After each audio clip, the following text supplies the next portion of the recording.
Our topic of today is all you need to know about spirit world. And I'm going to go on again. Then one more. The word of the spirit. Where the spirit dwells. Where the spirit rules. But for them mado, I believe, for the believe na onye worship na iku makamo fairy tales. For the believe the hearing ends here. Yes, but I can tell you facts. Now, we are living in the spirit world.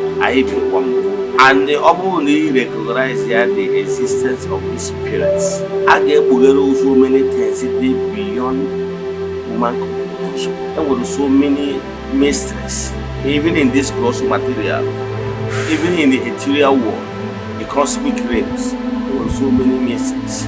And it's only when you accept their existence, you're able to benefit from their wisdom.